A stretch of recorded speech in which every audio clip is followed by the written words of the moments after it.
E aí, turma, tudo bem com vocês? Estamos de volta com toda a satisfação para trazer para vocês mais uma aula de geografia para você, aluno da segunda série do ensino médio. O tema da nossa aula de hoje é Comunidade e Povos Tradicionais do Brasil. Como vocês sabem, eu sou a professora Miriam Lira e ministro aulas de geografia na rede estadual do estado do Acre. E é sempre uma grande satisfação estar aqui contribuindo com a sua aprendizagem. Espero que você assista a minha aula até o final. Vamos lá? O que são povos tradicionais? Quando a gente fala de povos tradicionais, vem da palavra tradição. Então, o que seria povos tradicionais? Os povos tradicionais são aqueles que mantêm uma cultura diferenciada da nossa e muitas das vezes são povos isolados, como, por exemplo, indígenas. Deixa eu citar um outro exemplo aqui. Os ciganos, os seringueiros, que têm uma cultura diferenciada da nossa e defendem essa cultura, interagem com a natureza, têm o seu próprio ambiente e há um respeito com a natureza. E no Brasil são identificados vários povos tradicionais, várias culturas tradicionais, né, e que merecem o nosso respeito, que são muitos deles, para que sejam respeitados, tem que ser protegido por lei, porque por serem minorias, eles não têm os seus direitos respeitados, como acontece, por exemplo, com os povos indígenas, que vêm lutando pela demarcação de suas terras, né? Vêm lutando para manter os seus costumes e as suas tradições. Quando a gente olha também para os quilombolas, quem são os quilombolas? São descendentes de escravos que na época da escravidão no Brasil fugiam dos seus senhores, né, de escravo e formaram essas comunidades chamadas de quilombolas, que eles iam para o meio da mata e lá eles se estabeleciam. Eles também lutam por seus direitos, sua cultura, suas tradições, ok? Eu coloquei a imagem aí de alguns, também nós vamos ter aí os quebradeiras de cocos, né? Também entram nas comunidades tradicionais, pescadores, ribeirinhos, né? Que têm a sua cultura. A gente geralmente quando fala de comunidade tradicional, a gente só lembra do indígena, né? Porque é o mais defendido ainda no Brasil, mas nós temos, por exemplo, os ciganos também, que eles migram, né? Às vezes de um canto para o outro, não tem local fixo. Então, há essas comunidades também que são desconhecidas nossas, ok? As políticas públicas voltadas para os povos e comunidades tradicionais são recentes no âmbito do Estado brasileiro e tiveram como marca a Convenção de 169 da Organização Internacional do Trabalho, que foi ratificada em 1989 e trata dos direitos dos povos indígenas e tribais no mundo, né? O direito que eles têm de manterem a sua cultura, de manterem a sua tradição. A gente sabe que muitos deles já perderam a sua cultura e aceitaram a nossa, vive de forma diferente, igual a nossa, mas muitos ainda mantêm, e por isso muitos deles se isolam para manter a sua cultura, para que ninguém venha interferir no seu habitat, na sua maneira de viver.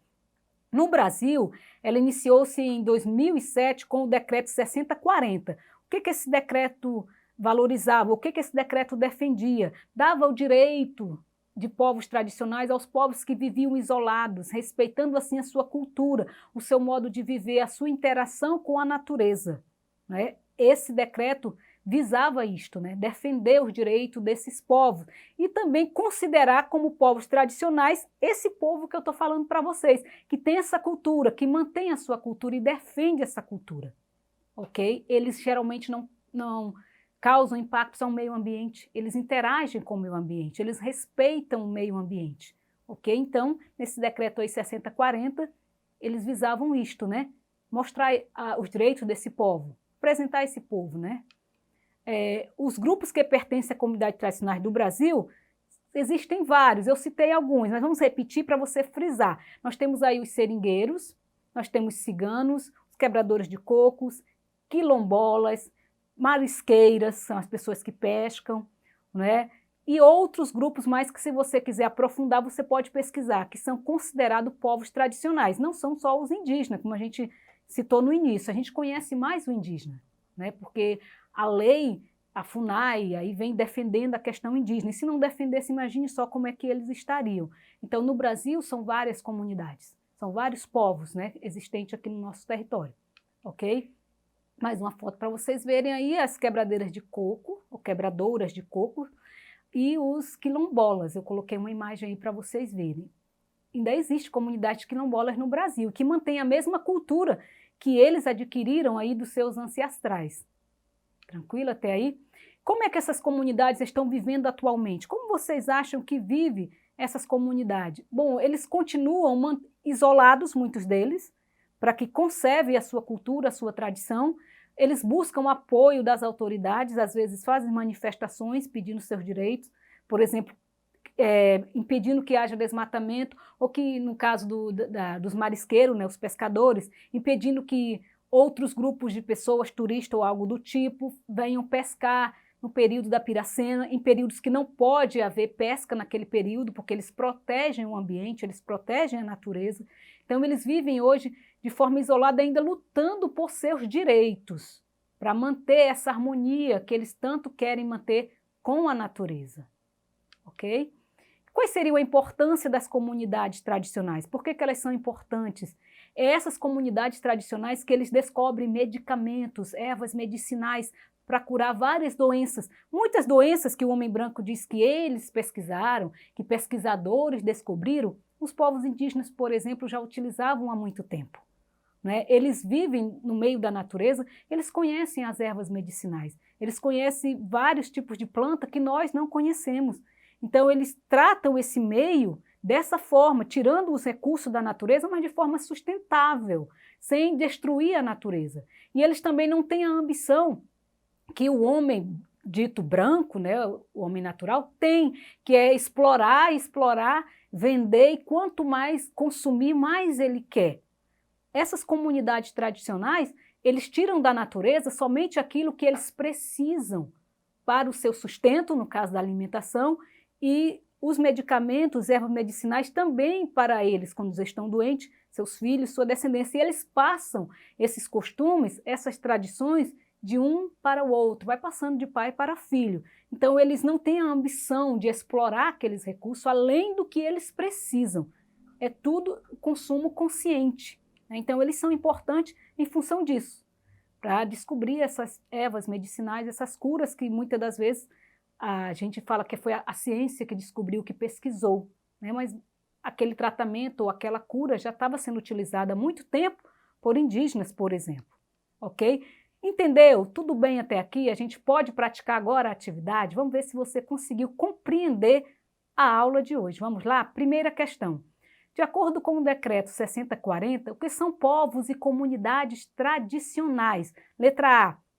Reunião de duas ou mais pessoas interagindo uma com as outras e, por isso, capazes de ação conjunta visando atingir um objetivo comum.